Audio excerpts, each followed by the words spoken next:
My sister glared at me in court and smirked, "Spare your tears, today's about me," as she seized my wedding venue and date. She never guessed who my groom really was. A perfect finale. Can you imagine your entire world, your dream wedding, the man you're about to marry, shattering into a million pieces right before your eyes? All because your own sister, with your parents' full blessing, decided it was hers to take. It felt like a nightmare, a shocking betrayal that left me numb, all kick-started by one chilling sentence: "You can cry later. This day belongs to me." The crisp autumn air in Chicago usually brings a sense of calm, but that particular evening, it felt heavy, almost suffocating, with a tension that had nothing to do with the weather. Just hours earlier, my life as Chloe Miller, a 29-year-old creative director, felt perfect. A masterpiece of ambition and love. David Sterling, with his piercing blue eyes and magnetic charm, had proposed, and for the first time, I truly felt like I had something undeniably mine. Growing up with my younger sister, Haley, had always been a quiet, undeclared competition. I was 2 years older, always trying to be the supportive big sister. But our parents, bless their hearts, had a way of making Haley's needs shine brighter than my own. My academic achievements. Quiet nods. Haley's average report cards. Grand celebrations. It wasn't that they didn't love me, I knew they did. But they loved her with this visible, enthusiastic flair. By adulthood, I'd built a life that was distinctly mine. I threw myself into education and a career that led me to pinnacle advertising, crafting narratives that resonated with people. The irony was, I was completely blind to how fractured my own family's story had become. I met David Sterling at a national advertising conference in New York. He approached me after my presentation, his confidence as captivating as his smile. "Your understanding of human connection is remarkable," he'd said, handing me his business card. He was so different from anyone I'd ever dated, a CEO of a financial consulting firm, exuding intelligence and ambition. Our first date, meant to be just coffee, stretched into dinner as we discovered shared passions: architectural photography, obscure foreign films, kayaking. Within weeks, we were inseparable. David's intensity was intoxicating. He focused on me completely, making me feel truly seen. "You're extraordinary, Chloe," he'd whisper, tucking my hair behind my ear. "Most people don't recognize what they have yet." But 6 months in, I realized how little I truly knew about his past. He'd deflect personal questions with practiced ease. His social media was minimal, his friends mostly business associates I rarely saw twice. "My work requires discretion," he'd explained. "I consult for high-profile clients who value privacy." It made sense, given his field, and his reluctance to share only made the rare glimpses into his world feel more intimate, more special. That Thanksgiving, I introduced David to my parents and Haley. My mother's approval was instant and gushing. "He's so accomplished, Chloe, and handsome," she cooed, while David effortlessly charmed them with tales of business success.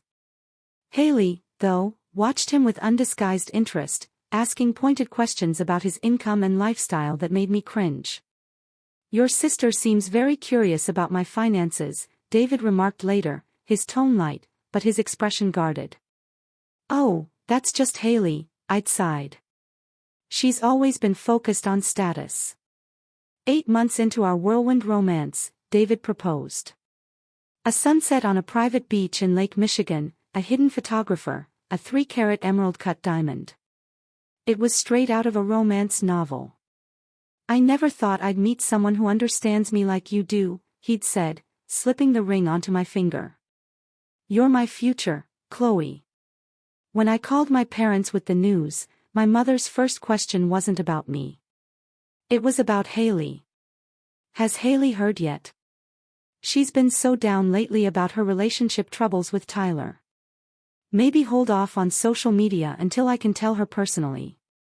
You know how sensitive she can be." Despite the familiar sting of that pattern, I was too happy to let it touch me. David and I started planning immediately, securing the Lakeside Gardens venue after a fortuitous cancellation for June 15 the following year. It was perfect, an elegant glass structure overlooking the water, gardens blooming with early summer flowers. "It's meant to be," I told David. That date opened up the day after we got engaged. As wedding plans progressed, however, David grew increasingly tense whenever my family was involved. He'd check his phone constantly during our monthly dinners and twice made excuses to leave early. When I suggested his business partner, Ethan, as a groomsman, David flatly refused. "There are some complicated dynamics there," was all he'd say. "Let's keep this day about us." In retrospect, I should have questioned these red flags, but I was swept up in my growing wedding binder, color swatches, and the persistent need to manage my mother's attempts to involve Haley in every decision. "Shouldn't your sister help choose the bridesmaids' dresses? She has such a good eye," Mom suggested. "Haley isn't even a bridesmaid, Mom," I reminded her, having asked my college roommates and work friends. This revelation led to a week of passive-aggressive texts about how excluded Haley felt, culminating in my reluctant invitation for her to join the bridal party. David observed these interactions with a calculating look I didn't fully grasp at the time. "Your family has interesting patterns," he noted after one particularly frustrating call with my mother. "They seem determined to make Haley central to your life events." "It's always been this way," I admitted. "Sometimes I think they had me just to practice for their real daughter." David pulled me into his arms, kissing the top of my head. "Then they're fools who don't see the treasure they have," he whispered. "But I do." Those words became my anchor as wedding preparations continued and family tensions mounted. What I couldn't know then was that David had plans of his own, plans that would ultimately expose truths about my family and himself that none of us were prepared to face. 6 months before our wedding, subtle shifts began appearing like hairline cracks in fine china. At first, they were so small, I doubted my own perceptions, but they steadily expanded into undeniable fractures. Haley started calling me almost daily to discuss wedding details, an unprecedented level of interest from and determination, just not in the way we originally planned. Before I could fully process this, Haley reached for Kevin's hand, her expression radiating triumph barely disguised as happiness. "Kevin and I are engaged," she announced, flashing a diamond ring that looked surprisingly similar to my own. It was so unexpected and romantic. After 3 weeks of dating, I couldn't keep the disbelief from my voice. "When it's right, you know," Kevin replied smoothly, his arms sliding around Haley's waist. "We don't want to wait." The pieces began falling into place with sickening clarity as my mother continued. "That's why we wanted to talk about timing and resources, given our financial situation and the fact that both our daughters are planning weddings." "What Mom is trying to say," Haley interrupted, "is that it makes sense to prioritize. Since Kevin and I want to get married quickly, and you and David have your careers established already, we thought you might consider postponing our wedding. The one that was completely planned and paid for." I looked between my family members, waiting for someone to admit this was an elaborate, cruel joke. My father wouldn't meet my eyes. "We've discussed it as a family, and we think it makes sense for Haley and Kevin to take your date and venue. All the arrangements are perfect, and this way, we can still help finance one wedding properly." "You've discussed it as a family," I repeated slowly, my voice barely a whisper. "But David and I weren't included in this family discussion about our wedding." "We knew you'd be upset initially," my mother said, reaching for my hand, which I pulled away sharply. "But you've always been the reasonable one, Chloe. The practical one. The one who gives up what she wants."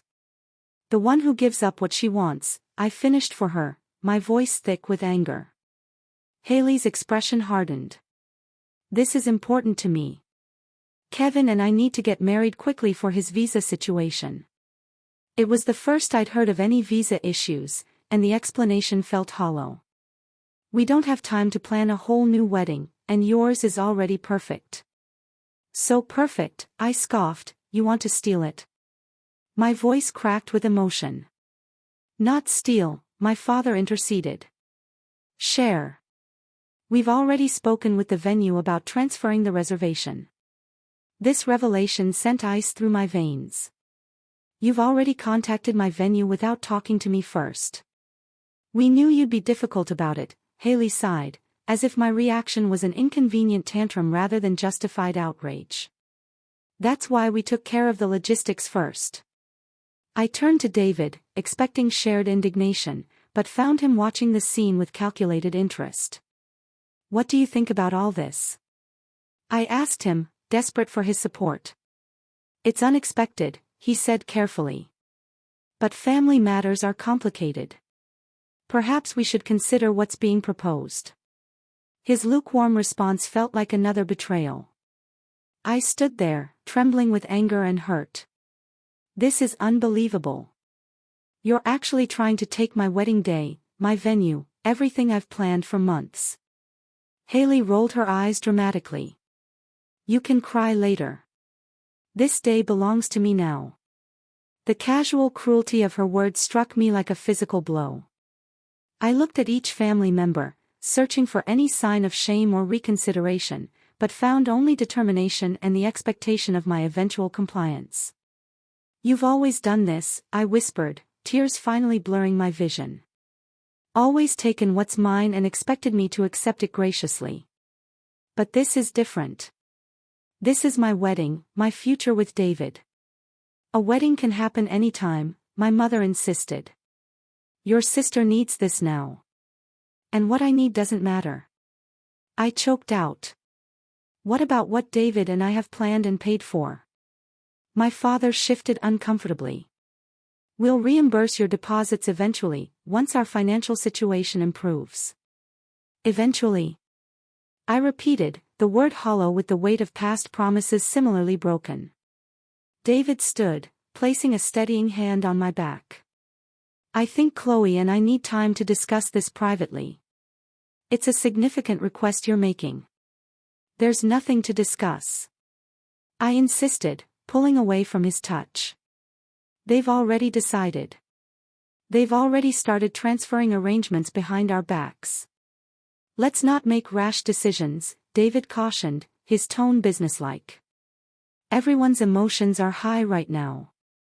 I stared at him, this man I'd agreed to marry, wondering why he wasn't more outraged on our behalf. Something in his composed demeanor felt wrong, disconnected from the betrayal unfolding around us. I need to leave, I announced, grabbing my coat. I can't be here right now. Chloe, don't be dramatic. Haley called after me. This is happening whether you approve or not. The deposit's already in our names. I stopped at the door, turning to face my family one last time. You know what's ironic? I've spent my entire life accepting less so Haley could have more. I've stepped aside, stayed quiet, been the reasonable one. But this time, I won't bend. This time, you've gone too far. As I walked to my car alone, David having chosen to stay behind to smooth things over, I felt something permanent breaking within our family structure. What I couldn't know then was that this painful fracture would eventually expose truths that would change all our lives irrevocably. The week following that devastating family dinner became a blur of betrayal that seemed to intensify hourly. My phone buzzed constantly with messages from my mother, each one more manipulative than the last. Haley has already ordered invitations using your color scheme. Please don't make this more difficult than it needs to be. Your father and I raised you to be selfless. Why are you hurting your sister this way? Everyone agrees this makes the most sense financially. Why can't you see that? I stopped responding after the third day, unable to stomach their collective gaslighting. David's behavior remained puzzling. Rather than offering support, he suggested we take the high road and find another venue for later in the year. Your family relationships are important, he insisted, while I sobbed on our couch. Sometimes compromise is necessary to maintain those bonds. Compromise? I yelled. They stole our wedding, and the venue already confirmed they transferred our deposit to Haley's name without my permission. David's expression flickered briefly before settling back into practiced concern. They must have listed you both on the original contract. Unfortunate, but legally there may not be much recourse. His legal assessment felt cold, detached from my emotional devastation. When I suggested fighting the venue transfer, he discouraged it as creating unnecessary conflict. The situation escalated when I received a congratulatory email from our photographer, thanking me for updating the bride's name and confirming they were excited to work with Haley and Kevin on what was supposed to be my wedding day.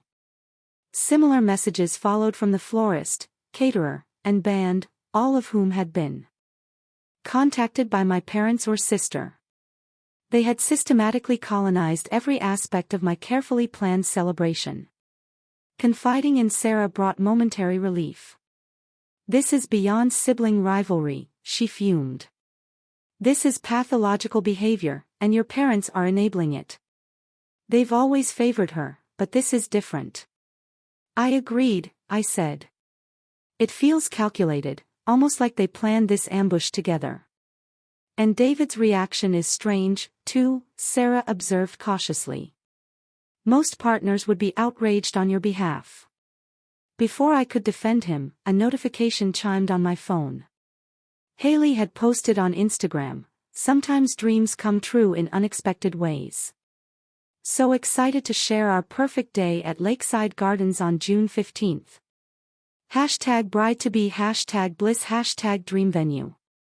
The photo showed her in a bridal boutique surrounded by dress options identical to styles I had bookmarked. The caption included details matching my wedding concept boards, down to the signature cocktails and first dance song. The calculated precision of her theft was stunning. Comments from mutual friends expressed confusion.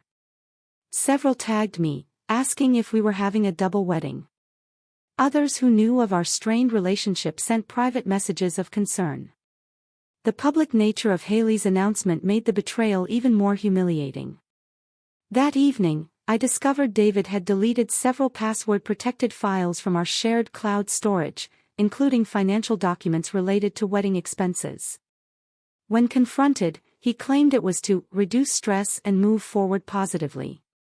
His explanation felt hollow, adding to my growing unease about his true motives. 2 days later, while shopping for some stress relief, I encountered Haley at the same bridal salon where I'd ordered my dress. She was modeling a gown suspiciously similar to mine, surrounded by fawning attendants and our beaming mother. "What are you doing here?" I demanded, interrupting their champagne toast.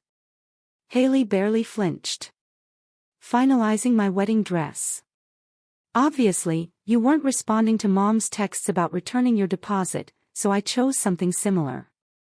"Similar? That's practically identical to my dress. Are you actually trying to become me?" Our mother intervened, ushering me toward the exit. "Chloe, please. You're making a scene. Haley chose this design independently.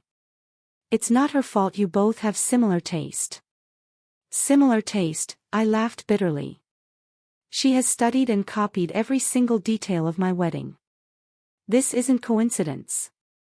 It's obsession." Haley approached, her expression cold, despite her bridal finery.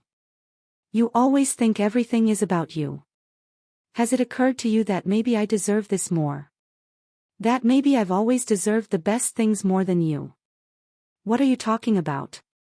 What could possibly justify stealing my wedding?" "I've always been their favorite," she stated with chilling certainty. "I'm just claiming what should naturally come to me first. You had your chance to shine. Now it's my turn. Maybe your precious David understands that better than you do." Her cryptic reference to David triggered alarm bells. "What do you mean by that?" Haley simply smiled, turning back to the mirrors. "Nothing. Just that sometimes people recognize where the real value in a family lies." That night, I returned home earlier than expected from dinner with Sarah to find our apartment empty. David had texted that he'd be working late, but his laptop remained on the kitchen counter. When his phone buzzed with a message, I glimpsed a text from an unsaved number: meeting confirmed. MP bringing documents 10 p.m. Riverdale Hotel. MP Michael Patterson. Kevin Thorne. The coincidence seemed too significant to ignore. Acting on impulse and rising suspicion, I drove to the Riverdale Hotel, a discreet business establishment on the city's edge. In the dimly lit bar, I spotted David and Kevin in deep conversation, heads bent over documents spread between them. Their body language suggested conspiracy rather than new acquaintance. I remained hidden, watching as they exchanged papers, and David passed what appeared to be a USB drive. Their interaction had none of the awkwardness of in-laws meeting through difficult circumstances. They moved with the synchronicity of long-established collaborators. The final breaking point came the following morning when an ivory envelope arrived by courier. Inside was an elegant invitation to the wedding of Haley Miller and Kevin Thorne at Lakeside Gardens on June 15. The design was an exact replica of invitations I had custom created with an independent designer, down to the personalized monogram I'd spent weeks perfecting. The only difference was the substitution of Haley's initials for mine. Accompanying the invitation was a handwritten note from Haley: "Hope you can attend as a regular guest. We've decided not to include you in the wedding party after your recent emotional outbursts. Maybe seek professional help before the big day." The calculated cruelty crystallized everything I'd been feeling into cold, clear resolve. This wasn't just about a wedding anymore. Something deeper and more sinister was occurring. The coincidental connection between David and Kevin, their secret meeting, the methodical takeover of my wedding, and my family's uncharacteristically unified front, all pointed to a larger scheme I couldn't yet fully comprehend. I placed the invitation on my kitchen table and made a decision. It was time to discover what David was hiding, what connection he had to Kevin, and why my sister seemed so confident in claiming not just my wedding, but seemingly my entire life. The mysterious hotel meeting between David and Kevin haunted me. Their comfortable familiarity directly contradicted David's claim that they'd only met through our families. Something didn't add up, and my professional instincts told me I was missing crucial pieces of a larger puzzle. My first real clue came accidentally. While searching for tax documents in David's home office, I discovered a passport tucked in the back of his desk drawer. It showed his familiar face, but bore the name Richard Cowan, not David Sterling. The birth date was different, too, making him 4 years older than he'd claimed. When questioned that evening, David dismissed it smoothly. "That's my official passport. David is my preferred name professionally. Many executives use variations for security reasons." His explanation seemed plausible on the surface, but his eyes darted away too quickly, a tell I noticed when he was concealing something. That night, I waited until David's breathing deepened with sleep before carefully examining his phone. His password. My birth date. It unlocked a device remarkably devoid of personal history, no photos older than our relationship, minimal contacts, and an email app missing any messages beyond 6 months ago. It was as if David Sterling had materialized fully formed the day we met. "I need help," I admitted to Sarah over coffee the next morning, noting my exhausted appearance. "Something's wrong with this whole situation." "What kind of help?" she asked, her expression serious. "Professional help. Do you still have contact with that private investigator your law firm uses? You think David is involved in something illegal?" I don't know what to think anymore, but I need facts, not more confusion. By that afternoon, I had hired Mark Stevens, a former FBI agent turned private investigator specializing in financial fraud. His retainer depleted my personal savings, but something told me this investment would prove invaluable. "Start with these," I instructed, providing David's claimed information and the passport details. "And look into connections with Kevin Thorne. I need to know if they knew each other before my sister allegedly met him." While awaiting the investigators' findings, I conducted my own research online. David's company website listed impressive credentials and client testimonials, but deeper digging revealed these references couldn't be independently verified. His LinkedIn profile showed employment gaps explained as consulting periods, and his claimed Harvard MBA program had no alumni record matching his details. 3 days later, Stevens called with preliminary findings. "Your fiancé is not who he claims to be," he stated without preamble. David Sterling is an identity created approximately 3 years ago. His real name is Richard Cowan, former CFO of Meridian Investments, who resigned suddenly amid an SEC investigation into fraudulent accounting practices. My stomach dropped. Fraudulent practices. He was never formally charged, but several investors lost millions. The case was settled privately, with Cowan agreeing to leave the financial sector permanently.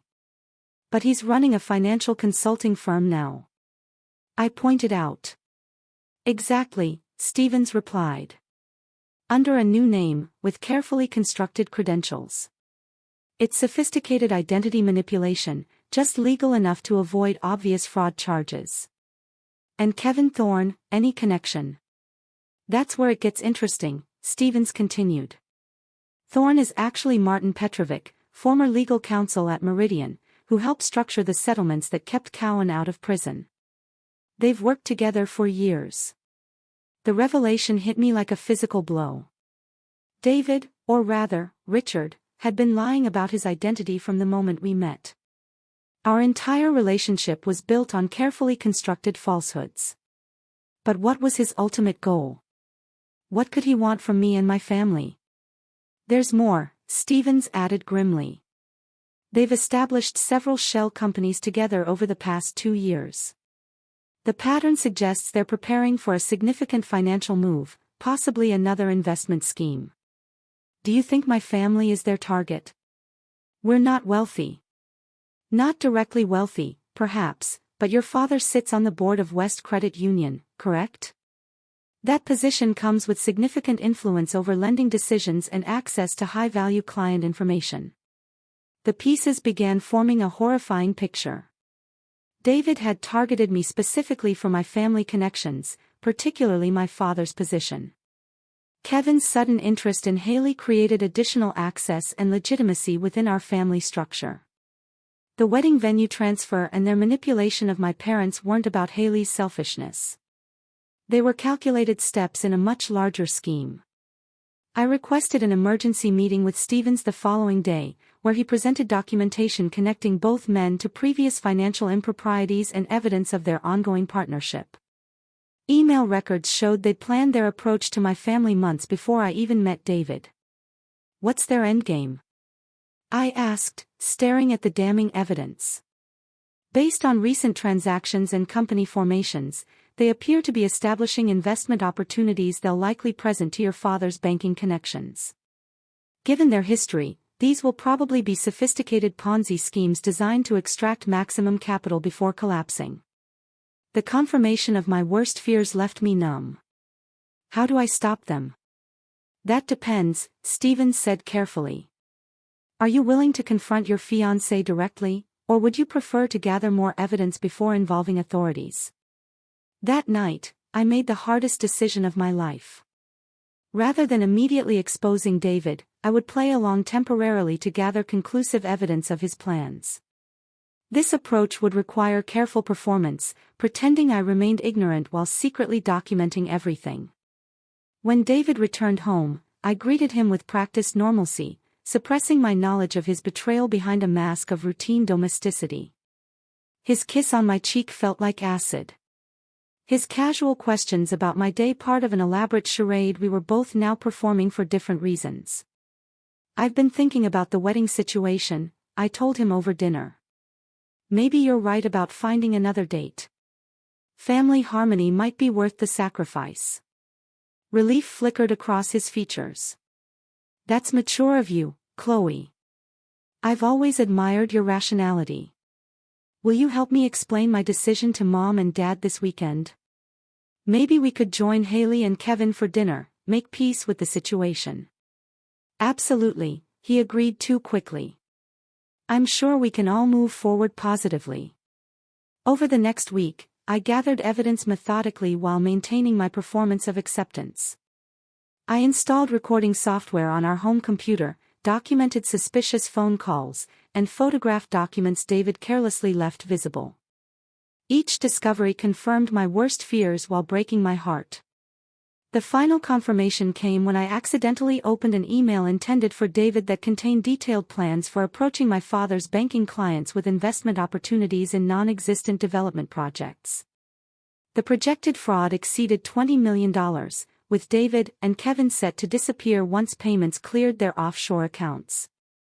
With sufficient evidence compiled, I finally confronted David in our living room, laying out copies of the most damning documents on our coffee table. "Richard Cowan," I said simply, watching his expression shift from confusion to calculation. "Or, do you prefer David Sterling when you're running investment scams?" He recovered quickly, his charm activating like a defensive system. "Chloe, whatever you think you found has an explanation. Yes, I changed my name after some unfortunate business complications, but that doesn't change who I am or how I feel about you." "And how do you feel about me?" I asked, "the daughter of a banking executive whose connections you've been planning to exploit since before we met." His posture stiffened. "Our relationship is separate from business. I genuinely care for you." "Like Kevin genuinely cares for Haley," I countered. "That's why you two orchestrated this entire scenario, right? Two couples, double the access to my father's professional network." David's mask slipped momentarily, revealing cold assessment rather than emotional hurt. "Your sister was always the easier target. So desperate for attention, so eager to compete with you. One conversation about your wedding plans and she was practically begging to take your place. So, you used her jealousy or need to outshine me. We simply recognized existing family dynamics and utilized them efficiently." His clinical description of their manipulation chilled me to the bone. "Your parents were surprisingly eager to shift their support once Kevin suggested his family's fictional investment opportunities. Were you ever planning to actually marry me?" I asked, the last question that still mattered on a personal level. David's hesitation before answering told me everything. Marriage would have provided certain legal protections for our financial arrangements, he finally admitted. "But I didn't not enjoy our time together, Chloe. You weren't just a means to an end." The calculated cruelty of his response crystallized my resolve. "Get out," I whispered. "Get your things and leave before I call the authorities with this evidence." "You won't do that," he countered confidently. "Exposing me means humiliating your family publicly. Your parents would lose standing in the community. Your sister's heart would break. You've spent your entire life protecting them, even at your own expense. You won't stop now." His certainty, his assumption that my lifelong pattern of sacrifice would continue even in the face of this betrayal, sparked something new within me. For the first time, I saw clearly how my family's dynamic had made me vulnerable to manipulation. How my acceptance of always coming second had attracted a predator specifically looking for someone accustomed to putting others first. "You're wrong," I replied, my voice steady. "This time the truth matters more than anyone's comfort, including mine." As David gathered his essential belongings, warning me that this won't end well for anyone, I faced an impossible decision. How to protect my family from imminent financial fraud while revealing the painful truth that would shatter their trust in Haley's relationship and expose our parents' favoritism as the vulnerability it had always been. With David's deception confirmed, I needed to warn my family before irreparable damage occurred. My first impulse was to call my parents immediately, but experience suggested they might dismiss my concerns as jealousy or overreaction. This situation required irrefutable evidence presented strategically. I spent 2 days compiling a comprehensive file documenting David and Kevin's true identities, their fraudulent business history, and their current scheme targeting my father's banking connections. The dossier included official records, financial documents, and communications between the men discussing their plans for my family. My first attempted intervention went exactly as feared. I called my parents, requesting an urgent meeting about concerns regarding David and Kevin's backgrounds. My mother immediately bristled. "Chloe, we understand you're upset about the wedding, but trying to sabotage your sister's relationship is beneath you," she scolded. "Kevin comes from an excellent family with significant business interests. Your father has already discussed potential investment opportunities with him." "That's exactly what I'm worried about," I insisted. "I have documentation suggesting these investment opportunities may not be legitimate." "Based on what?" "Your personal investigation because you're jealous. Your father has been in banking for 30 years. I think he can recognize a sound investment." When I attempted to explain the evidence, my father took the phone. "Enough, Chloe. Your behavior is becoming concerning. Perhaps you should speak with someone professionally about these conspiracy theories." Their dismissal, while frustrating, wasn't surprising. Their judgment had already been compromised by Kevin's careful manipulation and their own predisposition to favor Haley's interests. I would need a different approach. Next, I attempted to reach Haley directly, hoping that beneath her competitive nature existed some sisterly bond that would make her receptive to the truth. I invited her for coffee, framing it as a reconciliation attempt. "I'm glad you finally accepted the situation," she said smugly as she sat across from me at the cafe. "Kevin said you'd eventually come around." "Actually, I wanted to share some concerning information I've discovered about David and Kevin," I replied, sliding a condensed version of my file across the table. "They aren't who they claim to be." Haley barely glanced at the documents. "Let me guess. They're secretly criminals targeting our family." "How convenient for your narrative." "Just look at the evidence, Haley. Their real names, their history of financial fraud, the pattern of targeting families with banking connections." She pushed the file back toward me. "This is pathetic, even for you. Creating fake documents because you can't stand that I'm marrying a successful man while yours turned out to be so understanding of family priorities." "Kevin warned me you might try something like this," she added. "He warned you because he knew I might discover the truth." I insisted. "Think about it. How did you meet him?" "Right after my engagement, at a coffee shop you never frequented before. He knew all your interests because they matched what David had learned about me. We have natural chemistry and shared interests." Haley snapped, standing to leave. "Not everything is about you, Chloe. Some men just prefer women with actual personality instead of your constant people-pleasing."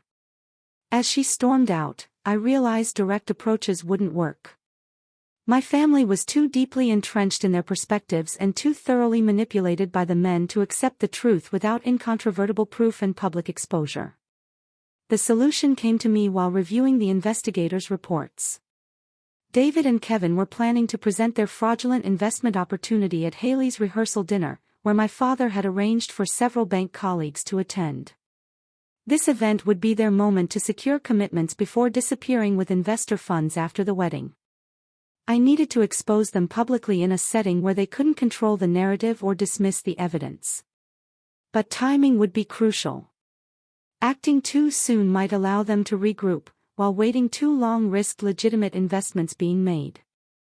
Working with Stevens, I compiled a presentation detailing their scheme, focusing on factual evidence rather than personal betrayal. I also contacted Special Agent Davies at the FBI's Financial Crimes Division, sharing evidence of the pending fraud. While insufficient for immediate arrests, the information placed David and Kevin on their radar. "We can monitor the situation," Agent Davies confirmed. "But we need clear evidence of intent to defraud, preferably recorded solicitation of funds under false pretenses. They're planning to pitch investors at my sister's rehearsal dinner next Friday," I explained. "I can wear a recording device." "That would help build our case," she agreed. "But understand, confronting them publicly comes with risks. These men have." Gently. Maybe this breaking point was necessary. Her perspective helped. But true healing began when I received an unexpected job offer from Meridian Creative, a prestigious agency in Boston. Relocating meant leaving the physical spaces associated with my trauma, creating geographical and emotional distance from painful memories. Boston's unfamiliarity proved therapeutic. Without history shadowing every street corner, I could breathe again. My apartment overlooking the Charles River became a sanctuary of self-discovery, decorated with objects chosen solely for my pleasure rather than compromised to accommodate another's preferences. 6 months into my new life, I received my first communication from Haley. A handwritten letter, without a return address. "I don't expect forgiveness," she wrote. "But I need you to know I'm sorry. Not just for the wedding, but for a lifetime of taking without considering what I was taking from. Therapy is helping me understand the competition that defined our relationship wasn't your creation, but my response to feelings of inadequacy never addressed. You were always the capable one, the independent one. I wanted what you had without understanding the work you put into creating your life." The letter continued with painful self-reflection and acknowledgement of her role in enabling David and Kevin's scheme. She closed with, "I don't expect a relationship, but I needed you to know that I recognize the truth now, however late this realization comes." I didn't respond immediately, needing time to process her words. But the letter marked a turning point in my healing journey, transforming abstract hurt into concrete acknowledgement I could examine and eventually release. My parents' attempt at reconciliation came 3 months later, through my father's awkward phone call.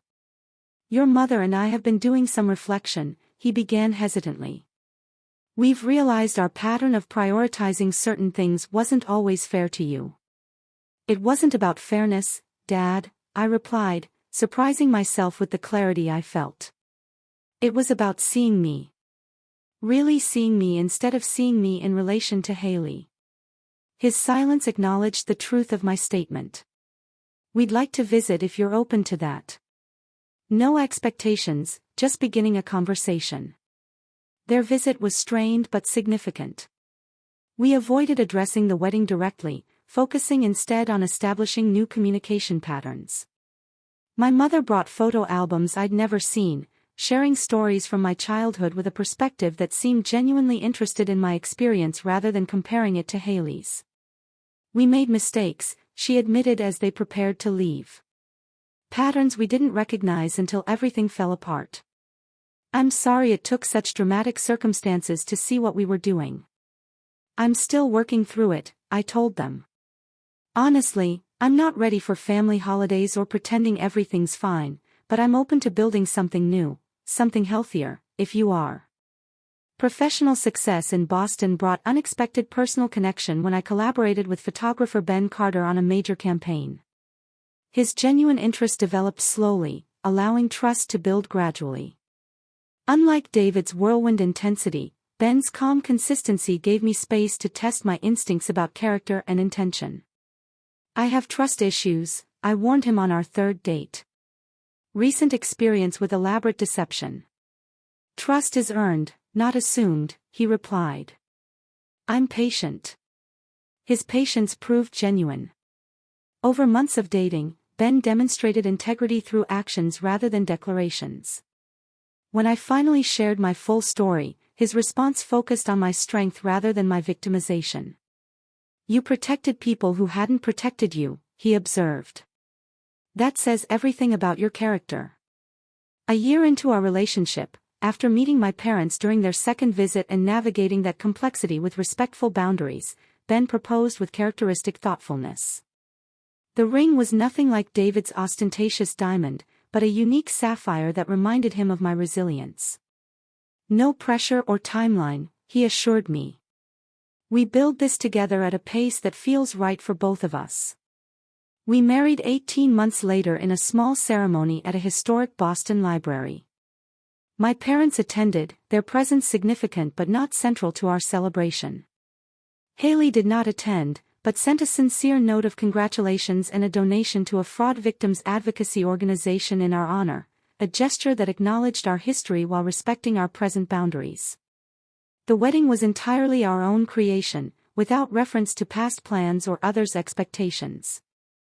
Standing beside Ben, exchanging vows we had written together, I realized how profoundly different authentic partnership felt from the performance of connection David had orchestrated.